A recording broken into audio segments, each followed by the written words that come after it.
what's relevant is your mindset and how you feel that you can do things. And if you feel that you can do anything, then things just start happening. Oh, that's a good one. Different culture, different ideologies. Mental health is really important. Be like I was in my 30s, and I had exuberant energy. Definitely be more introspective and be brave in looking. Because I was so consumed by my own suffering and being an alcoholic, in my opinion.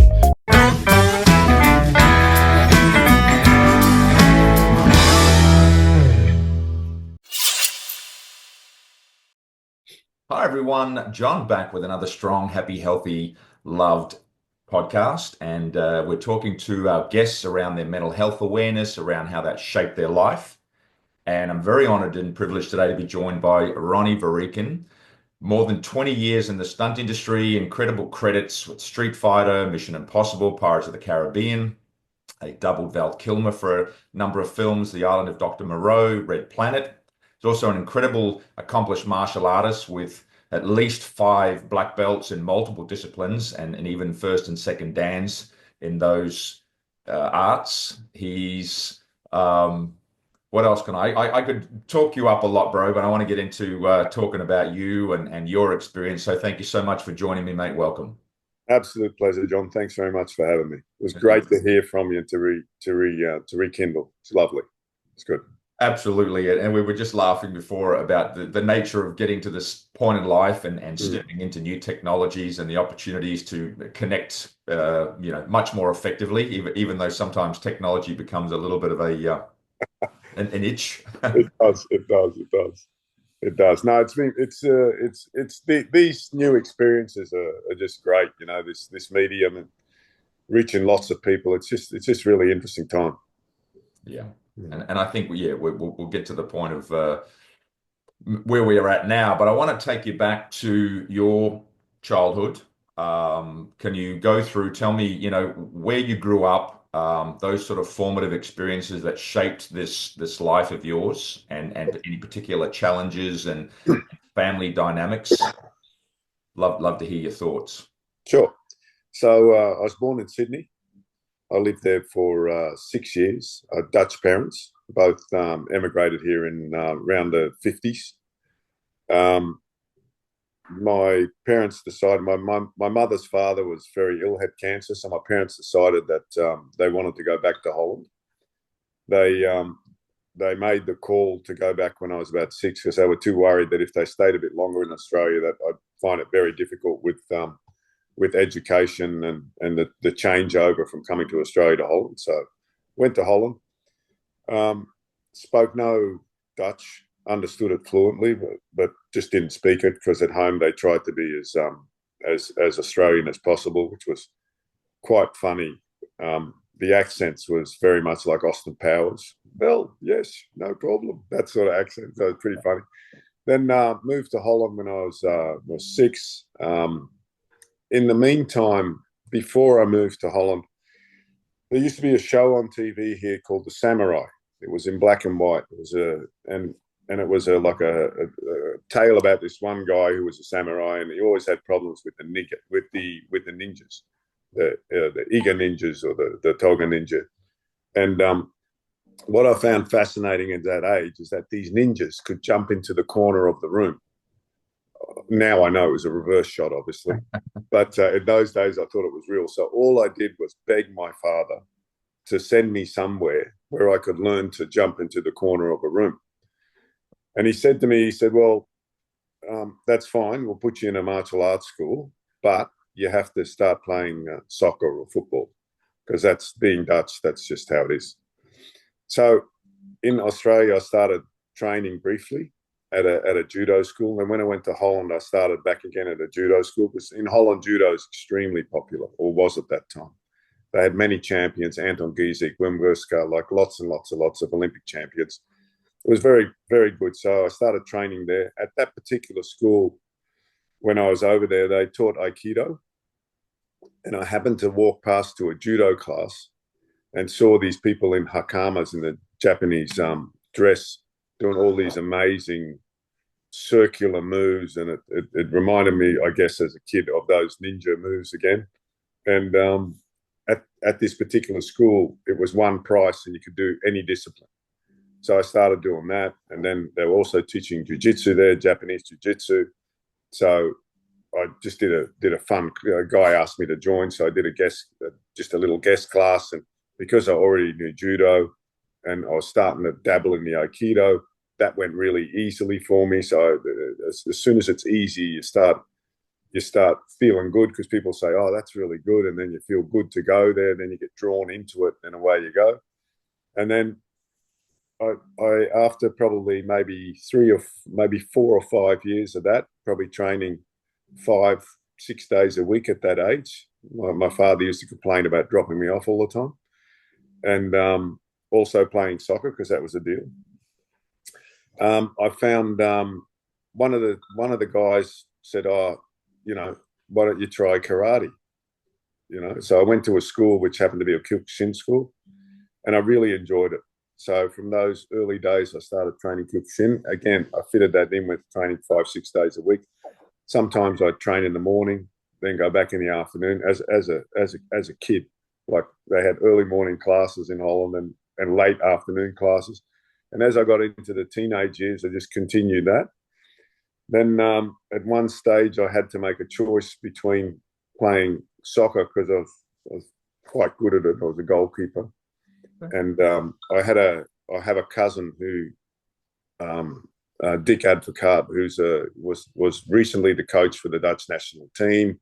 Well, it was all that sort of stuff. So I started playing at quite a high level. And at one stage, they said, look, you can't keep turning up with bruised shins and your nose half across your face, and you have to make a choice. And me being the genius that I am, chose martial arts, of course, to great detriment of my father because he saw a well-paved career with lots and lots of money, et cetera, et cetera. But I didn't want that. I just wanted to be the warrior and just do all that sort of stuff. So then, of course, in that environment, I ended up starting teaching martial arts, and it just went from there. And then at one stage, the bridge to the stunts was that I think I won the Dutch kickboxing or Kyokushin middleweight championship. I can't remember which one it was, one of them. And they had a little thingy in the paper and a photo, and a producer in Holland saw that. I was about 17 and said, hey, and really cocky, by the way, and said, hey, do you want to, we've got this actor that needs a double. Right? And I asked what that was, of course, because I didn't really know. I said, we just want someone to do the fight scene. I said, well, I'm not really that keen on that because I, just won the champion. I'm the man. I'd rather play an acting role. So I got a bit of silence on the other side of the phone. And then they said, it's really good money. Hey, I said, oh yeah, whatever, And they said, if you do the stunts, then it was 1,000 guildens a day, which people were earning 200 guildens a week, right? So I said, oh, being Dutch, I said, oh, okay, that sounds good. I'll be there in the morning.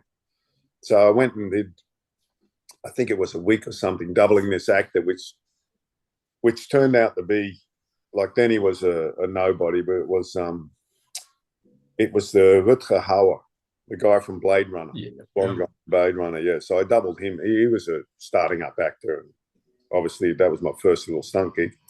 And then fast forward that to when I at one stage I wanted to get my mother passed away, and I wanted to go back to Australia to see where I was born. So I came back to Australia. I was staying in Sydney. My father still had a property there. Then I saw an ad in that was in Queensland. I ended up wanting to go to Surfers Paradise because as a kid, when I was living in Sydney, my mum and dad used to holiday there every year, and I remembered vaguely that it had beaches and lots of girls and all that sort of stuff. So I thought, I'll just drive up. So one day I just drove up, excuse me, to have a look. I got the Kira where the Pizza Hut used to be, where Siblings is now, and just looked at the coastline, and it was just like a picture. Never seen anything like it. It was been 1985. It was just stunning, especially coming from Holland, where you have to have a shower after you have a swim because it's just so polluted. and cold. So I drove into Surface. There was girls in bikinis, people just everywhere. It was just like it was actually paradise to me. Sat down, had a coffee and a bite to eat, and opened up a newspaper, and there was a fitness centre for sale. And I thought, I had a few bucks. So I thought, oh, I'll go have a look at it. It was out in Ashmore. So I drove out to Ashmore and struck a deal with the guy and bought a fitness centre. My dad came over probably about 2 weeks later after I bought it and said on the phone, I still remember it. Well, what the hell have you done? Why didn't you just ring me first? I was 22. Wow. And so, yeah, then I suddenly had a fitness centre. I had no house, nowhere to stay, no anything. So sorted out the deal, paid for it, went back to Sydney, got what little stuff I had, drove it back up to Queensland with my uncle in his Kingswood, so that it was like a drop off because I had no money for planes or anything like that. And then I started the Ashmore Fitness Centre. I moved into the massage room. I stayed there for probably about 6 to 8 months. While I was there, building the business up, they told me when I bought it, they said it had 300 members. It ended up having 10. It wasn't so. It was a bit of a shock. So I started immediately working on the doors and Surface and around the Gold Coast just to get some cash to live on. So I did that, and then from there went to. They did an article on me with one of those photos in the bulletin. They put on the front page. There was a couple of journos that trained at the gym, and they said, "Hey, we want a free membership." I said, "Well, how about you give me an article in the bulletin, and then you'll get a free membership." And they said, "Done." So within a week, I was on the front page with a pair of nothing shorts on, doing a sidekick with abs hanging out at those days, and the producer saw it in the paper and rang and said, "Hey, we've got a TV series that we're running. You look a lot like the lead actor. Are you interested?" I said, "Listen, I just bought a fitness center. I can't, well, what am I going? I got no manager. I got no nothing." I said, "Look, same story as in Holland. It's really good money." I said, "Yeah, whatever." And they said, it's $1,000 a day. Wow. Every time you work. I said, and immediately being Dutch, I can't say no to money, obviously. I said, "Yep, no problem. I'll start in the morning." So put the phone down. In those days, you didn't have a mobile. So I put the phone down. And I looked over to the aerobic room, and I thought, how am I going to do this? Because I've got no manager, I've got no one. I can't just shut this thing. So there was a guy teaching aerobics. He used to teach aerobics for me. Nick Dean, his name was, lovely guy. I said, "Hey, buddy," I said, called him over in the aerobic class. I said, "Hey, you want to be the manager?" He goes, "Oh, shit, yeah, that'd be great." I said, "All right, you're the manager." So then we did no deal, no nothing, no anything. The next day I started on Mission Impossible TV series, and probably worked, I don't know, it went for a full season, and just did that with the gym. And then from that, it opened up other possibilities and opportunities, and got pretty well known into the industry. And I think, because I was a specialist, I wasn't like a guy that, you throw out of a 40-story building or put on fire every day. That wasn't my gig. My gig was like doing,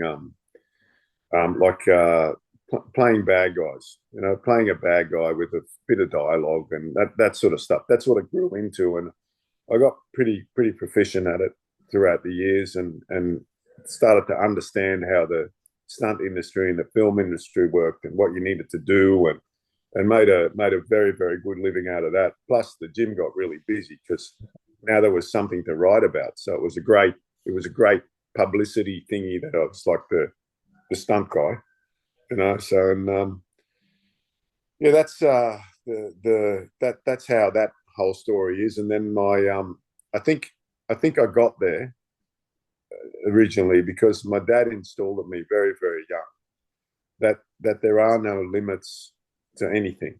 Yeah. Like, it doesn't matter if you're born in a impoverished area or in a wealthy area, or you're black, white, or red. It all doesn't matter. It's totally irrelevant. What's relevant is your mindset and how you feel that you can do things. And if you feel that you can do anything, then things just start happening. Like, the other thing I used to do, and just stop me if I'm talking too much, John. Oh, man, I'm loving it. It's good. The other thing I got into in the early days was NLP, neuro linguistic programming. Yeah, very much through.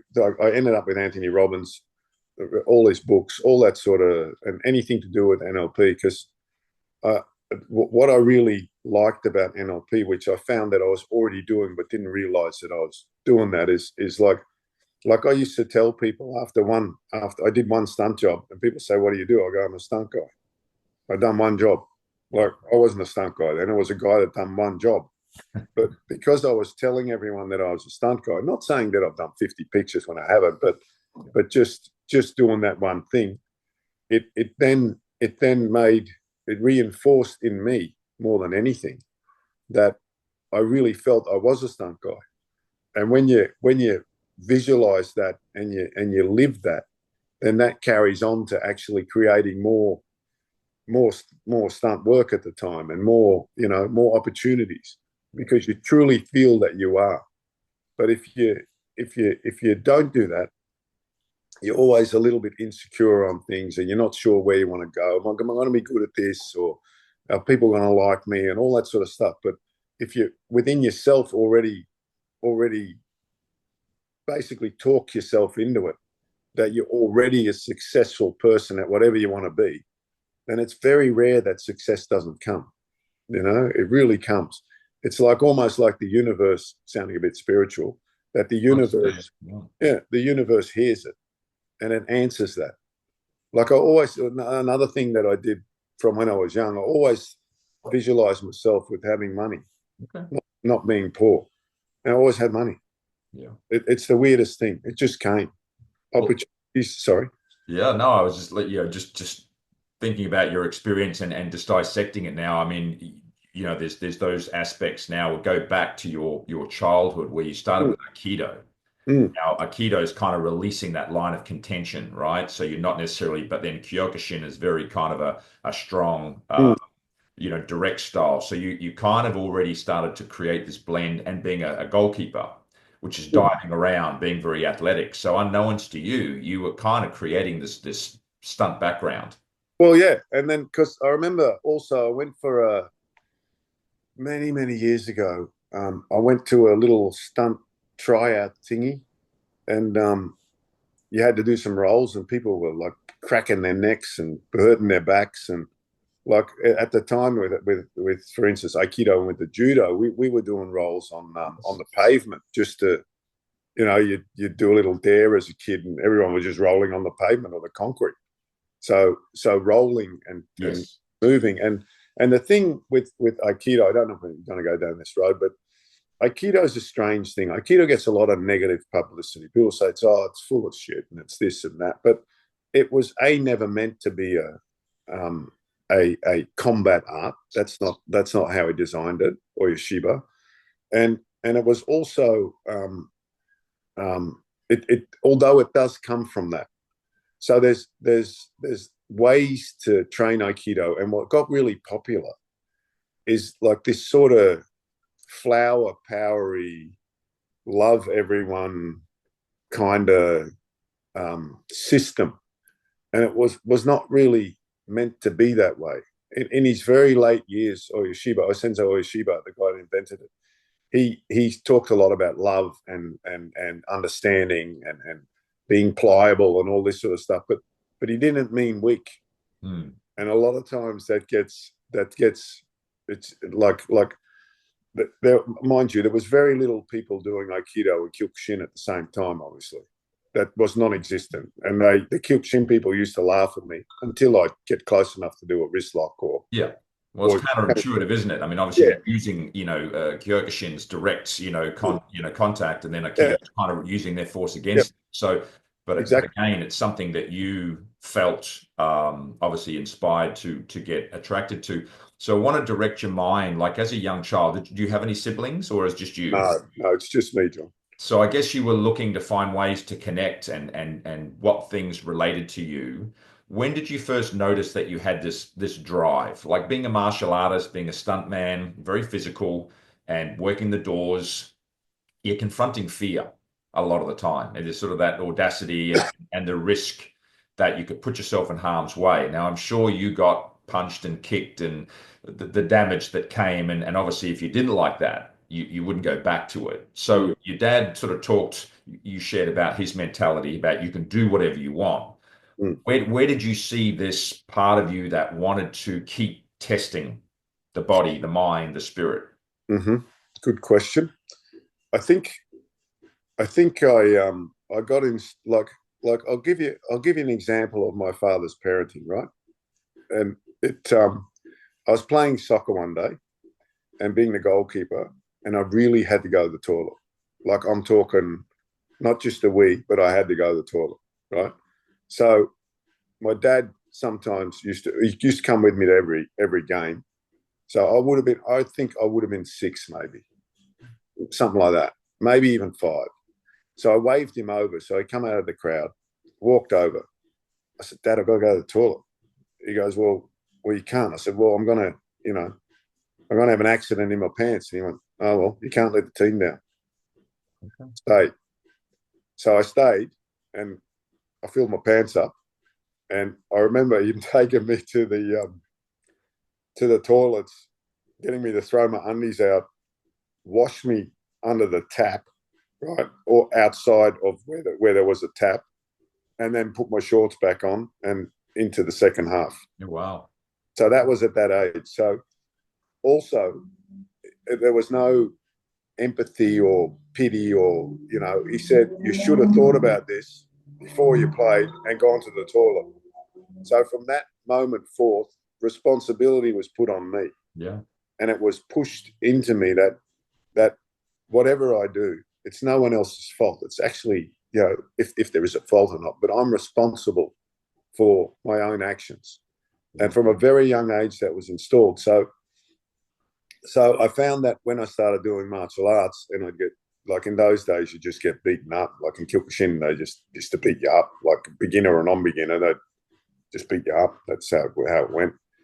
I found that I just wanted to be better, and just to avoid that happening, I just wanted to get better at whatever that was that I was endeavoring. I just wanted to make sure that I could feel safe wherever I went. And being an only child, you don't have.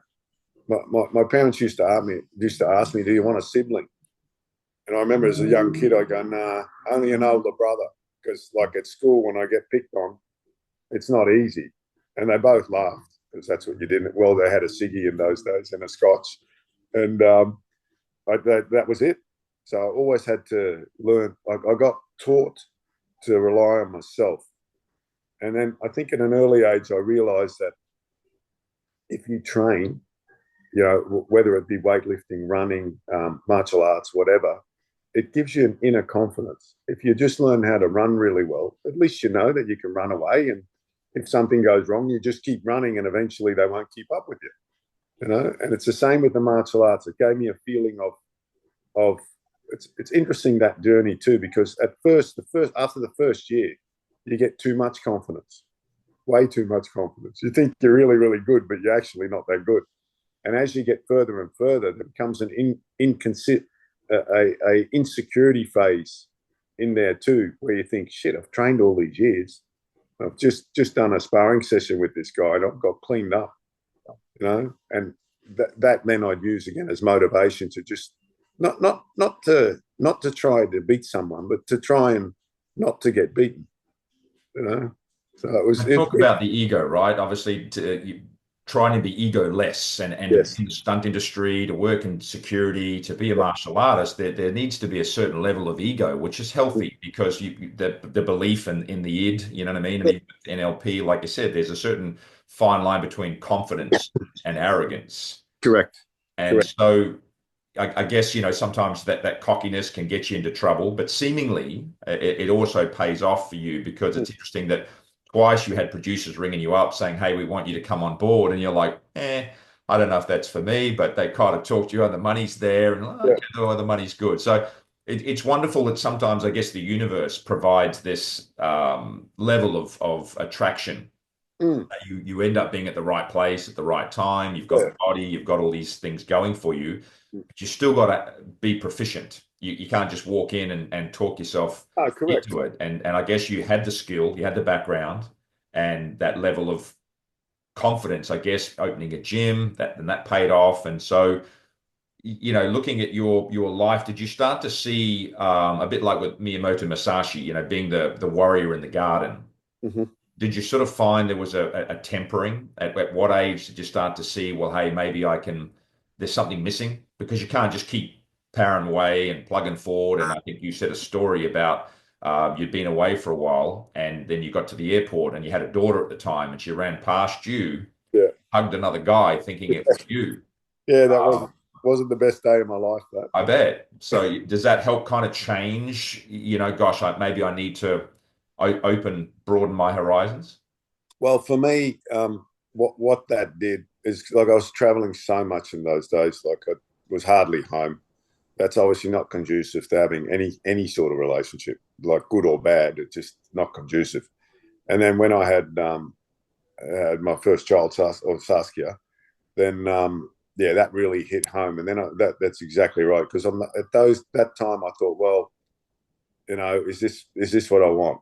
Like, again, it came back to taking responsibilities. My child, I had quite a part in it to bring it to this world.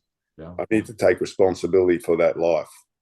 So being away, even though it provides monetary, it provides some coin so that everyone can live well.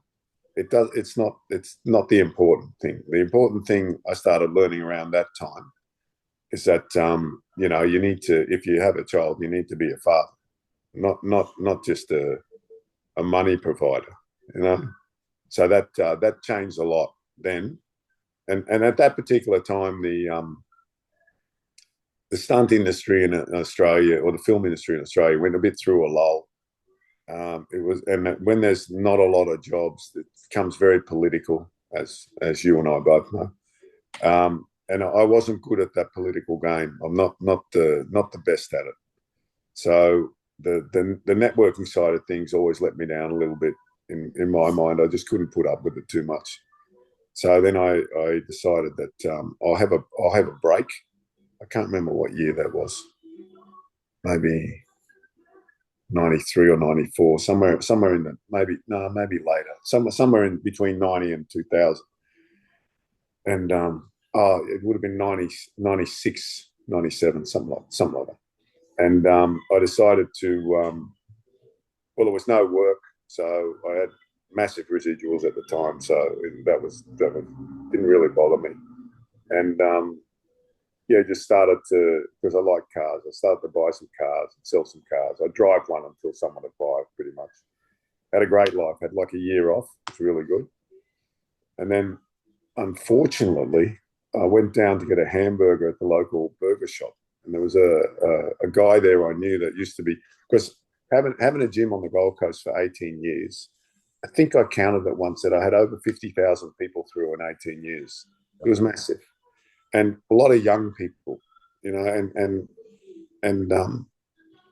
this guy said to me, "Oh, what are you doing?" I said, "Nothing." He said, "Oh, would you consider giving me a hand in construction?" He used to train the gym. I said, what do I said, done a little bit of it, but I'm not really that keen. He goes, "Just help me out there. I've got a bunch of form workers that need someone to just keep them moving." I said, "Yeah, all right," because I wasn't doing anything. And I thought, well, maybe I need a regular paycheck and I need to go to work and then come home and work these normal hours like normal people do. And so I started in that, and I was with him for probably 3 or 4 months. Then his company went to another site at the Gold Coast, to Meriton. So they offered me a job as a foreman really quickly. So I became a site manager really quickly. And then I went from there another 17 years in construction as a site manager. And that's where I'm still stuck. Excuse me, still stuck at the end. Now, if I had my chance again to do it different, I probably wouldn't have gone into construction. Okay. So my message there is is that I went away from the lifestyle that I loved and I went for an easy out in a sense. Instead of trying to do my own thing and work for myself like I always had, I started working for other people. And the thing that I got, like, of now the last 4 or 5 years that I've really been thinking about very strongly recently, is that I've worked on all these other people's dreams for a long time. And it's not the way. It's not the way. It helped, and it helped me because, like, I'm not poor. I got a great lifestyle. I got all the toys, all of this and all of that. It's all great, but I would have much rather been working on my dream for me personally. And my dream doesn't involve me being on site with a bunch of hairy blokes to try and get something done. Even though there's some really nice things there, and all the NLP that I learned at the time, and the life experience, I kind of now know after all these years how to. And NLP is a strange thing because it's right on the edge of manipulating. So if you're not careful, you can really use it as a manipulative tool, which is not nice. So I use a little bit of that, just on the border of manipulating, to get these trades in the direction that we need it to go. So that's my little superpower in that sense. Well, you mentioned it before. I mean, probably the same as you. It's like, the fight game for me, and being the big guy. And it's interesting as the bad guy, right? You get better deaths. I think I've been shot and stabbed and blown up and eaten by giant zombie chickens and all these sorts of things. So you get great dialogue, you get some good deaths, and just roll as the big guy. If somebody's proficient, the little guy beats up the big guy. He's he's superior, so they need to. And I can see I kind of modeled when I saw you came through, and obviously did a few jobs in the early 2000s. And so, yeah, I guess when you have this kind of aura as the big guy, as the tough guy, and how do you kind of regulate? Because I know you're a sensitive man, and you have a softer side, but sometimes you're just, but people don't see that. And I guess if you get used to playing these roles, and especially being in construction or being in security, yeah, I'd love you to do it, but it's better if I force you to do it. And there's fear there. Sorry, John. Yeah. No, please. Yeah, go. I was going to say there's two ways to lead. One is by fear, one is by respect. The fear thing works really well. Yeah. When you're there. The moment you walk away, like if I scare or threaten, or people are worried about their job or something and they're painting my house, when I'm there, they'll work like animals. Yeah. As soon as I walk out of that house and I go down the road, everyone stops and talks about what an asshole I am. So that doesn't get you anywhere. Yeah. So on a construction site, or anywhere for that matter, where you want to achieve an outcome, is I try my best to be respectful to everyone. I treat everyone super respectful and very pleasant, and I'm always polite. Always ask, please, would you mind? All that stuff. If they don't, then I revert back to.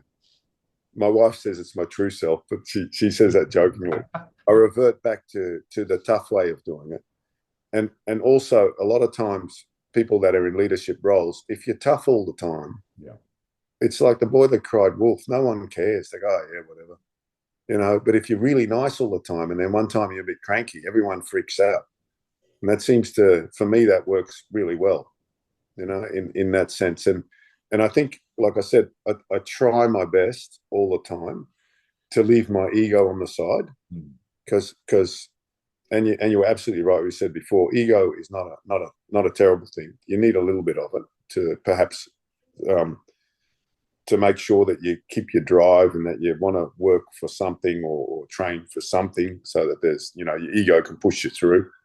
But it's you should never, in my case, I try never to make other people feel bad because I want something. Yeah.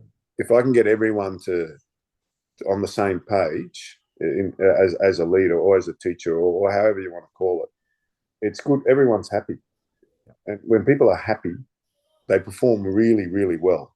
Plus, they go home to their life and they say, "Oh, I had a great day at work," or a great workout, or whatever it may be. Which especially at this age, I'm considering a lot more than I would 30 years ago. Well, being a leader now, I mean, starting a gym, inspiring people, leading people, being on set, there's a culture. The camera's always on. You've got to conduct yourself well. Yeah. Working security is a leadership role, and so like you're talking about this NLP and the self-talk, the self-regulation. Yeah. When you can start liking yourself, loving yourself, respecting yourself, I guess we do for others that we truly want to be for ourselves. How do you find, with your mental health experience, self-supporting, and I guess when did you start to recognize that, and what do you do to maintain that? I think I started understanding myself a lot better when I met my wife. Yeah, I think that was a big turning point in my life. Before I met my wife, I had only one thought in mind, that was me, right? And I've always had a little bit of an issue with empathy. I say a little bit because I don't want to talk myself down too much. I had almost none of it, and that's not a good place to be in for anyone around you or yourself. Yes, it helps in the way that I never had. I never allowed. I shouldn't say it didn't have. I never allowed myself to look deeper into the problems that I have, because everyone has problems, and I always say that I was about as deep as a puddle in those days. People would have a deep conversation at me, and I'd be looking at them thinking, "What the hell are you on about?" But as I've grown older and a little bit wiser, and my wife's sort of poked into areas that were never touched before, in that sense, that I think has made me a much better person, much better.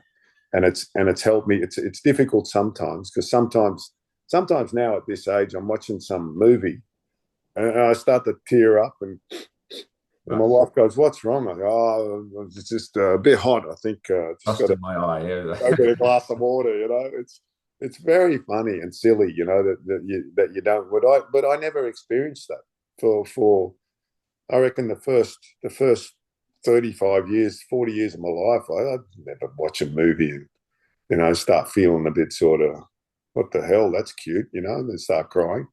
Now I'm at that end now, that if I'm watching a movie with one of my grandkids, one of the little ones, and it gets a bit, I've got to look at him and see what's going on, because I'm already. It's so funny. But it's a wonderful layer to sort of peel back. I mean, you've worked with some of the greats. You've Jackie Chan, you've Jean-Claude Van Damme. I mean, you doubled for Val Kilmer. We lost him this year. You've worked with Richard Norton, and we lost him as well. And I mean, it's interesting when you start to think about all the people you've been around, and you're at the point now, just tipping over 60. And I guess maybe legacy starts to become a little bit of a reminder about what you want to leave. What's your mark in this world? So, I mean, you look at these names I've mentioned, and your name in the stunt industry and in certain realms, you say, maybe you didn't feel like you offered anything, or you were doing it for other people. But in that while, you were bringing a name for yourself and creating this ideal. And so, asking the question about what's left for you now.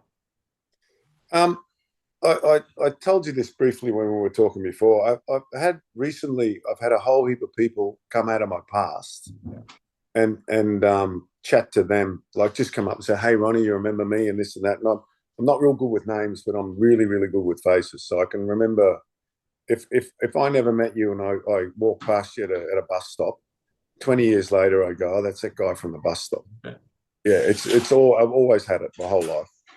And I think the people from my past that come up and go, "Hey, mate, I train at your gym," or "I work with you on such and such a movie, and we had this conversation, and you said this, and I thought about it for so long, and it was really good that we had that, and it really changed my whole path in my life, and now I'm doing this because you said this and that and this." So those little snippets of talking with people, that really now makes me feel really, really nice, because I tried my hardest always to and it's not easy to listen to people, to see what they're actually asking or wanting, and in the past, it's something I'm working on really hard now, because in the past I used to just tell them, but a lot of people don't want to be told. They just want to have a conversation. They want to be listened to, and then if you have anything to share with them, that's great. So I'd like to go more down that path. That's why I started an Instagram channel, because I thought, maybe it's time that I start sharing a little bit of whatever wisdom I've acquired over the years, if you want to call it that, and just so that I think a lot of things are being lost now, because there's because of the digital era. A lot of people don't really talk that much anymore in that sense. They're on their phone most of the time. It's not a bad thing, and it's not a good thing. It just is. So I think little things are lost, like the understanding of space around you is lost. The respect thing is a lot less than it used to be, because you don't need to respect someone on an iPhone. You know what I mean? So I think that they're qualities that, as a human, that they're important. And I think to ensure survival of us, you need to care about the person next to you, because you're one big tribe in a sense. So those sort of things, if I can help anyone or anything. So, Ronnie, I did see your Instagram, and I love the fact that a lot of basics, just letting people know how to move their body and how to support themselves. So, it's wonderful that we're not reinventing the wheel. And I guess everybody's got this, the knowledge is there, and everybody's learned from somebody. So it's wonderful that you're choosing to give back in some way. Yeah. It's, I found, like, of course, now with all the clickbait and what people need to do to get the attention on them, is that they come up with these weird exercise. I say weird because they're weird to me. They're obviously whatever. And it just takes away, like, I see people in the gym, which is funny. I've just joined the gym because I had a gym at home for 20 years, and now we're moving out from where we are. So we're moving into an apartment. So I had to join the gym. So I was back in there, and it's amazing. People are doing well. It's just, I found it's been really a shock, actually, because I see these people do these exercises that I have a theory on wrong exercises. People say you can do an exercise wrong. I don't believe that, right? If it hurts you, it's wrong. But if it's like, I remember there was a guy in my gym who used to do every single exercise, what I think, wrong. There was nothing he did right. Back was overarched, like spotted really weird, ever. And this guy never had an injury. And one time I said, well, mate, if you want to keep training here, you need to change the way you squat and the way you do this. And he did it exactly how I said, and he hurt himself really bad. So wrong. If you train at wrong, least they're there, right? At least they're in the gym. Yeah. At least they're training. That's right. If they're not asking, I mean, the question, I guess, you go back and through the soccer and the martial arts, and what led you and what drove you, and here you are today looking around. What's with the strong, happy, healthy, loved vibration, we're sort of talking about social inclusion and the self-talk and the mental health awareness. I mean, what advices would you offer, or what do you see that a lot of people kind of don't necessarily step into that potentially could yield better results for them? I think mentally, 99% of your thoughts are just a bullshit story to yourself. Yeah. It's just bullshit. It's not true. Like, anxiety is what's to come. Fear of moving forward is because you base it on something behind you. It's just not true. Like, your mind's like a monkey. It goes from branch to branch. It just comes up with these crap stories. I used to have a martial arts teacher, a Japanese fellow, who used to tell me when we were meditating, it's okay to think of when you're meditating, your mind wanders, obviously, and you're trying to not to, right? Which is very difficult to think of nothing. because when you're thinking of nothing, you're still thinking of something. So it's very difficult to be blank. He said, if your mind wanders to your neighbor's wife because she's cute, that's okay. Just bring it back. Yeah. Don't think of your neighbor's wife and then her sister's kind of cute, and then the girl down the road from her sister is cuter, and then the one you saw the other day at the rollerblading, whatever, is cute, and then this. That's how your mind wanders. Yeah. So it's really important to constrain your mind, and it's also difficult because we worry because that's part of our being. If we didn't worry, we'd all be dead. Yep. You know, because you wouldn't worry about the bus, and then you step out and then you get run over and you're dead. That's not our species. Our species worry, but as we're becoming more civilized, there's more to worry about. You know, will I keep my job? If I don't keep my job, I'll lose my car. And if I lose my car, I can't find a new job. And it just suddenly you become depressed because of all these stories that you're telling yourself. They're just stories. You know, am I safe now? Am I right here sitting? Am I safe? Yes. Okay. Well, let's start from there. You know, and don't get me wrong. I've been guilty of it too. I've had anxiety attacks as well. Not many, and in very late life, like you know, a couple of years ago, just of rubbish. When I look back, I go, what were you thinking? You know. And the thing that I feel really bad about is that people, when they get some form of depression, or when they just can't get out of these stories that are in their mind, start thinking that they're not worth anything, and that it's better off that they're not here. But that's also a story, you know, because end of the day, you're not here for others. You're here for yourself. So if you can find something about yourself that you love, and you work on that, then, you know, the world's not the world. We're really, in my opinion, we're really privileged to have this life. And when you really start thinking about it, like, it's weird as, you know, you got hands, you got bodies that you can touch, you can feel, you have consciousness, you know, you walk around, there's things you can do, you go to other places. It's freaking amazing. And then when you look into your body, it's amazing the thing works. It's just so insane what your body can do, like healing wise, strength wise, mentally. You know, it's absolutely fascinating to me. Absolutely fascinating that the whole system ticks over. You know, you and then I find physically, I find it because I'm in another stage now. Again, I've always, you know, been super strong, and in pretty good shape throughout my life. Now I'm 61. I find that I have to adjust my training in a certain way, and I have to look at my food differently, and it's just so interesting. Like, people say to me, "Oh, aren't you worried about it?" I'm not worried about it. So my head gets a bit older. So what? You know, I don't have to look at my head most of the time, so I'm okay with that. You know, and physically, I think that as long as because I've changed. I used to train very bodybuilding wise with weights. I don't anymore. I just do powerlifting, and not meaning that, you know, I've got 6 plates aside. I've benched 5 plates aside, you know, when I was 30 or something. You know, I don't do any of that now. But it I think that strength overall, when you're starting to get older, like, your bones stay stronger, your grip strength, weak grip strength is the cause of, I think, 98% of death of old people, because they let go of the balustrade on the steps, fall backwards, break their hip, go in hospital and die.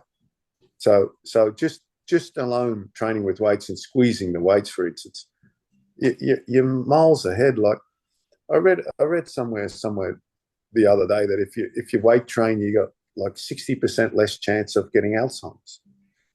You know, for the muscles, and obviously the muscles, you know, contracting, easy for some people to say, you know, but that whole level of being able to functionality and functionality, exactly. So, and that's the mind as well, right? So Yeah, exactly. And then that comes back to I was trying to say with that little Instagram clip that like, you know, your legs are there so you can get off the toilet. You know, basic. It's all basic. Like to walk. Forget about running.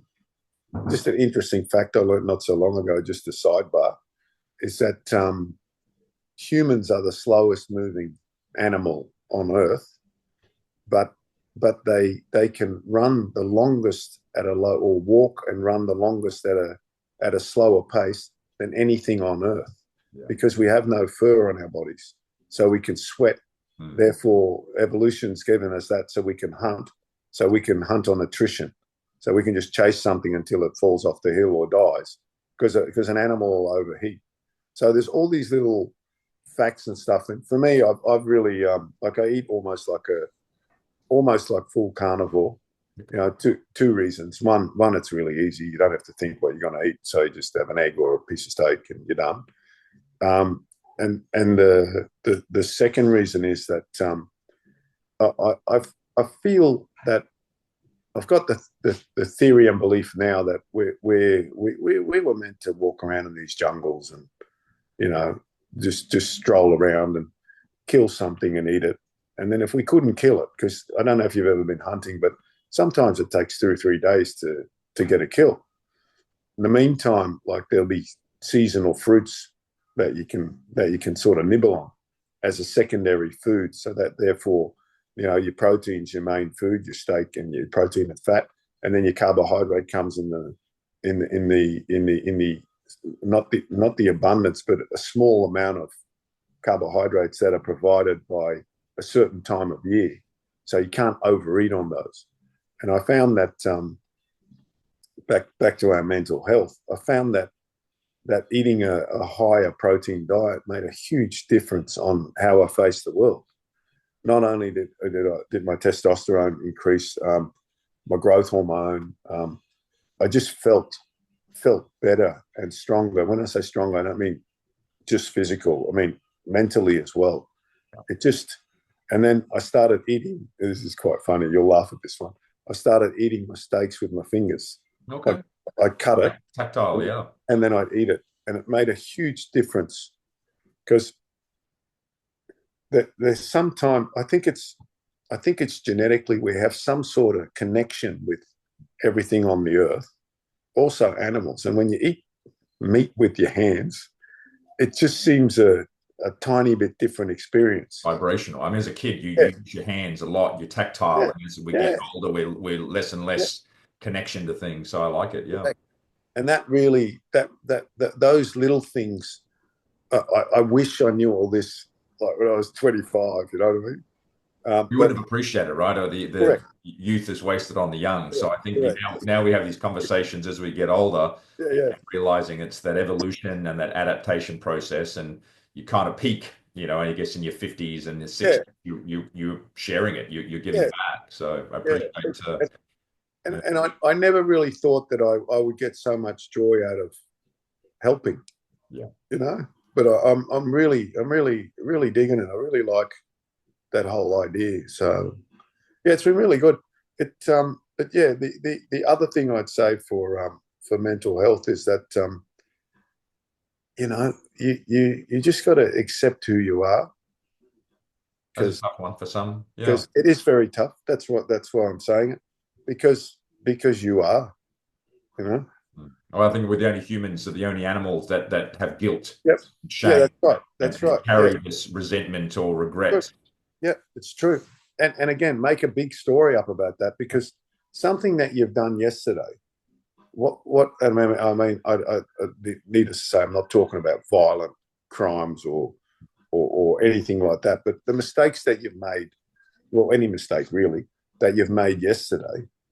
I mean, you can endeavour to do better now, but you can't actually change what you did yesterday. It's just not possible. Can't go back. Every time you think of a thought or you relive the memory, you're rewriting it. So Correct. at a certain point, you don't even have the same experience anymore. You're remembering today's version of it, which is incredibly, sometimes, I guess, if you're not careful, look at NLP, if we're not adding our own passion and our desire and focus forward, then we're just staying locked in the past. Yeah. So NLP says that everything that you experience is kind of on a CD in your brain, in a vault. CD's probably not right to say now, but yeah, in the clouds, mate. Your MP3 downloads. Cloud. Yeah.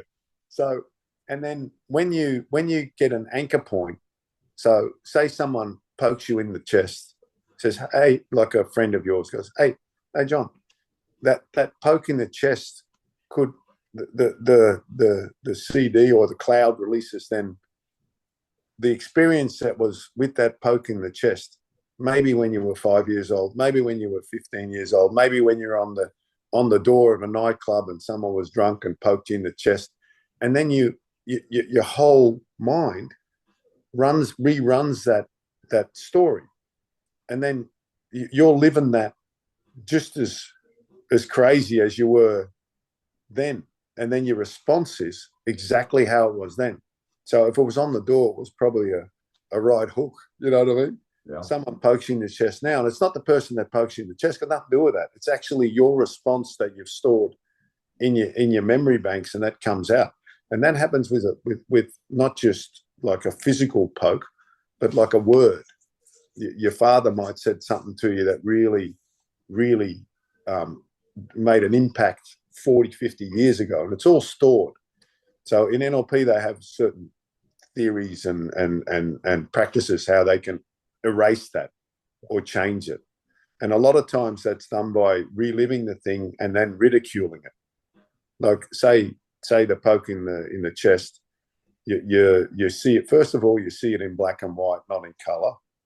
Then you might add music to it, like that sort of music, so it becomes humorous. Then whoever poked you in the chest, you make, instead of a finger, you make a banana out of it, and then the person that's poking is a clown or a kangaroo or whatever, however you want to visualize this. You ridicule the whole experience, and you do that 4 or 5 times exactly the same. And then what happens in the cloud is that it changes that experience to something new. So someone pokes you, and suddenly you see the banana and the kangaroo and this, and it doesn't connect anymore. So I found that all those things at a later age really helped me with how I got through life. And I think that and again, I got to say my wife, because she's fantastic at feeling. What I lack, she's got lots of. So that's why we're a really good seemingly couple. You've managed to attract all the best experiences to you. And I think, when people do get that level of attraction, sometimes we don't see it. Sometimes we push it away because we don't feel we're worthy. But seemingly you've been convinced otherwise, that you've managed to keep being the best version of yourself. And I really appreciate all your sharings and the concepts that you've shared today. Thank you, John. Mate, I really, want to honor you and your journey. And, keep sharing, keep doing the best for you and your tribe. I'll do my best, John, and thank you so much for reaching out. I really appreciate it. When I saw you on Instagram, it brought back a whole heap of memories. It was very nice. Great stories of you running through on Beastmaster and burning the village down, and you sucking for air. And I was like, wow, there's a guy who driven to succeed. So you haven't stopped, mate. You're not necessarily running through burning buildings, but you're still striving, mate, and doing the best version of yourself, which is wonderful to see. You're inspiring. Well, thank you, John. I really appreciate it. Coming from a person like you, I really appreciate that. Thank you so much. Thank you. And so thanks for joining us, folks. This has been Strong, Happy, Healthy, Loved. Keep looking after yourself and others. Please please subscribe. And if you want to see any more content or any other guests, please let us know. Otherwise, all the best, and we'll see you next time. Thanks again, Ronnie. You're welcome, John. See you soon. Bye, folks. Bye, mate.